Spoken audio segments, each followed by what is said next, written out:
Hello, may adlaw kaninyong tanan. Ni ako tanom ko sa ako ang madawat nga mga bulaklak ay tulad na to, pamilya to sa aglonema at saka ito wala ako ditong klase na itong aglonema. So, binigyan ako ng aking kaibigan. So, ito yung Proco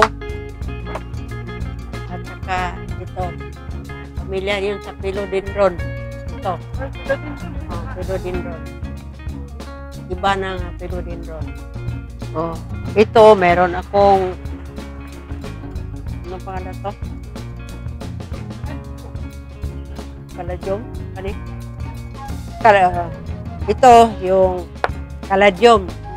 Variegated yan. At saka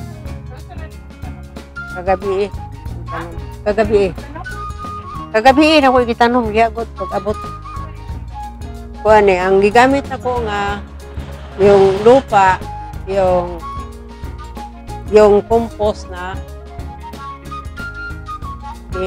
compost ng mga dahon ng palay, yung puno ng palay at saka yung iba ng palay, yung siren ng kahoy, yung niyog. Saka ito, iba to, yung pangalan ko.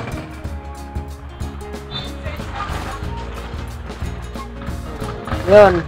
At saka ito yung mga orchids ko ay namulaklak na, puting-puti. Iba tong kanyang petals ay malalaki yung petals niya.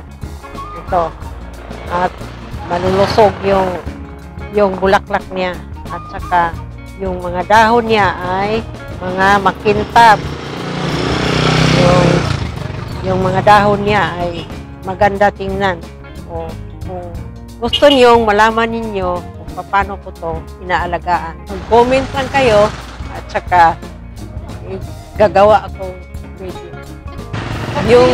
Yung katliya ko, ipaglalaban ko pa rin ang gaganda ng katliya ko. O, tingnan niyo. Tingnan ninyo.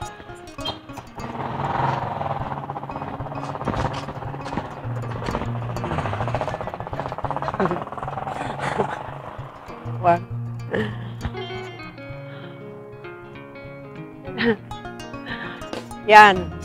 Yan na. Ang bango talaga. Oh. Ang amoy. Amoy talaga. Magandang amoy. O ito na ang katliya ko, tuloy-tuloy pa rin na mulaklak hanggang ngayon. O meron pa. Ito yung pinakita ni Man, yung last na nag-update na sa katliya na dato yung buds, diba?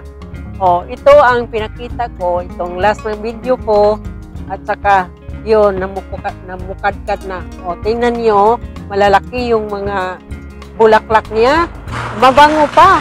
Ay ngayon ko na lang na laman na yung bulaklak nitong mabango. Mabango. Akala ko anong itong amoy. Mabango talaga yung bulaklak.